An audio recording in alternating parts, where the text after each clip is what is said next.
Video کو like کر کے آگے شیئر ضرور کر دینا۔ اسلام کے پیغمبر بن کر آئے تھے حضرت شیس، اسلام کے پیغمبر بن کر آئے تھے حضرت نوح، اسلام کے پیغمبر بن کر آئے تھے حضرت ابراہیم، حضرت اسماعیل، حضرت داؤد، حضرت ایوب، حضرت یوسف، حضرت ذوالکفل، حضرت عزیر، حضرت عیسیٰ، یہ سب اسلام کے پیغمبر بن کر آئے تھے اور وہی دین لے کر کے آئے تھے جس دین پر ہم چل رہے ہیں۔ اور اس کے بعد جب یہ دین لے کر مصطفیٰ جان رحمت صلی اللہ علیہ وآلہ وسلم تشریف لائے، اللہ کے آخری رسول جب تشریف لائے، ہر نبی تشریف لائے دعوت توحید لے کر کے آئے، اللہ ایک ہے، اس کے سوا کوئی عبادت کے لائق نہیں۔ اور دوسری بات کہ آخری نبی دنیا میں تشریف لانے والے ہیں، اللہ کے محبوب دنیا میں تشریف لانے والے ہیں، اور اس کے بعد جب آخری نبی تشریف لائے تو اللہ نے ان پر اپنا دین مکمل کر دیا اور ارشاد فرمایا الیوم اکملت لکم دینکم واتممت علیکم نعمتی وردیت لکم الاسلام دینا۔ آج ہم نے تمہارے لیے تمہارا دین مکمل کر دیا۔ اور پھر کیا فرمایا؟ اللہ اکبر، اللہ نے اپنی ساری نعمتیں تم پر تمام کر دی، ساری نعمتیں تمام کر دی۔ پتہ چلا دین جب مکمل ہو رہا ہے تو نعمتیں بھی تمام ہو رہی ہے۔ وَأَتْمَمْتُ عَلَيْكُمْ نِعْمَتِي، اللہ کے یہاں جتنی نعمتیں تھی ساری نعمتیں اللہ نے اپنے محبوب کو عطا کر دی۔ وَأَتْمَمْتُ عَلَيْكُمْ نِعْمَتِي، نعمتیں تمام کر دی۔ یعنی پیارے اب کوئی تجھ جیسا حقدار آئے گا نہیں اور کسی کو نعمت دیں گے نہیں۔ سبحان اللہ۔ یہ ختم نبوت کی بھی دلیل ہے، یہ ختم آیہ مبارکہ ختم نبوت کی بھی دلیل ہے، اس لیے کہ جب اللہ نے نعمت تمام کر دی ہے تو اب کوئی حقدار آئے گا کیسے؟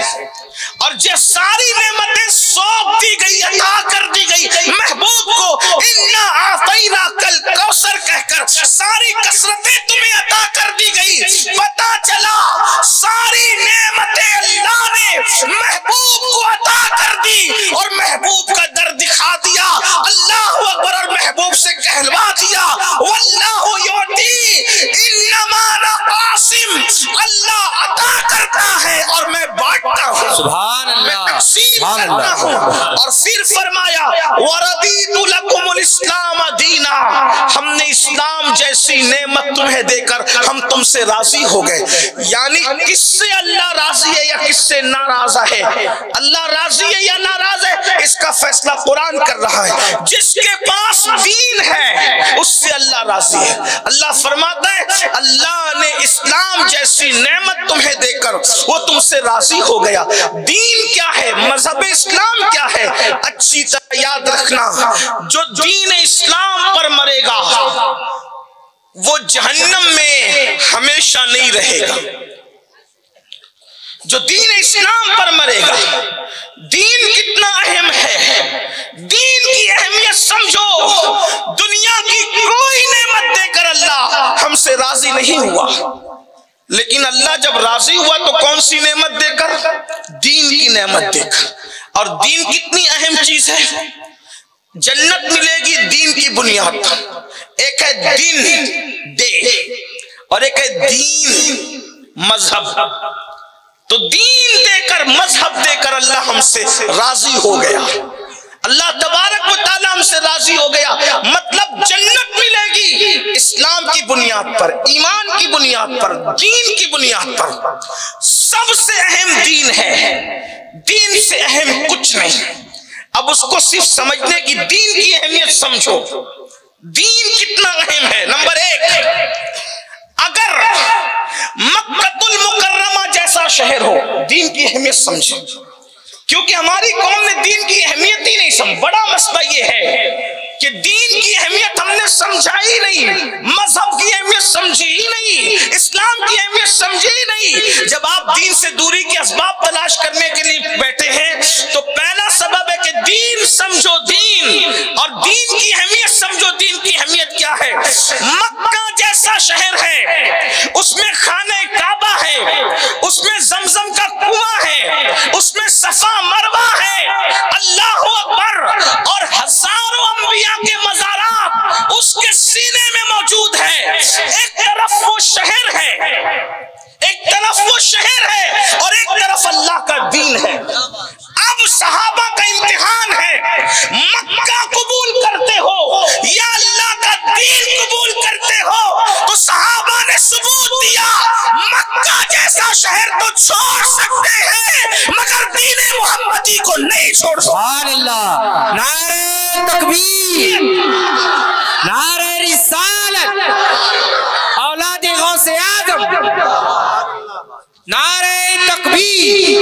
دین کی اہمیت کو سمجھو، مکہ جیسا شہر قربان کر دیں گے، مکہ المکرمہ جیسا شہر قربان کر دیں گے، اللہ کا دین نہیں چھوڑیں گے۔ اللہ اکبر، وطن قربان کیا، وطن کو قربان کر رہے ہیں مگر دین نہیں چھوڑ رہے ہیں، مذہب نہیں چھوڑ رہے ہیں۔ اللہ اکبر، اور آگے چلیں، وطن سے بڑھ کر انسان کس سے محبت کرتا ہے؟ وطن سے بڑھ کر انسان اپنی جان سے محبت کرتا ہے۔ جان کتنی عزیز ہے، اللہ اکبر، لوگ جان بچانے کے لیے وطن قربان کرتے ہیں، اللہ اللہ۔ لیکن صحابہ کو دیکھیں، اب ایک طرف خود کی جان ہے، ایک طرف مذہب اسلام ہے۔ احد کے میدان میں، بدر کے میدان میں، خندق کے میدان میں، خیبر کے میدان میں، حنین کے میدان میں صحابہ جان خوشی خوشی قربان کر رہے ہیں مگر اللہ کا دین چھوڑنے کے لیے تیار نہیں ہے۔ آپ بہت توجہ کے ساتھ آخری تک گفتگو کو یاد رکھنا جو میں تمہید کے طور پہ آپ کے سامنے پیش کر رہا ہوں۔ مکہ جیسا وطن، اللہ اکبر، کرناٹک کی زمین نہیں، مالیگاؤں کی زمین نہیں، مصر اور شام کی زمین نہیں، بلکہ کون سی زمین؟ بلد امین، خانہ کعبہ کی زمین اسلام بچانے کے لیے چھوڑی جا رہی ہے۔ پوچھو تاریخ علماء سے، سادات علماء موجود ہے۔ اللہ اکبر، جب اللہ کے رسول نے فرمایا اپنا دین بچانے کے لیے ہجرت کرو تو پورا مکہ خالی ہو گیا اور لوگ وہاں پہنچے، نہ کعبہ جیسی کوئی عمارت تھی، وہاں کوئی مسجد بھی نہیں تھی، کوئی مدرسہ بھی نہیں تھا۔ صحابہ نے ثابت کر دیا مسجد مدرسہ نہیں دیکھتے دین بچانے کے لیے۔ سبحان اللہ، سبحان اللہ، دین کتنا اہم تھا، اللہ اکبر۔ اور پھر وہاں پہنچے جسے یثرب کہا جاتا، یثرب جسے کہا جاتا تھا، وہاں پہنچے اور اللہ اکبر، پھر اسی یثرب کو اہل دین کی برکت نے مدینہ بنا دیا اور کروڑوں دلوں کی دھڑکن بنا دیا اور اس مدینے کو اتنا اہم بنا دیا جو بیماریوں کا گھر تھا اسے دارالشفا بنا دیا۔ سبحان اللہ، سبحان اللہ۔ ویڈیو اگر اچھی لگی ہو تو لائک کر کے آگے شیئر ضرور کر دینا۔ اللہ حافظ۔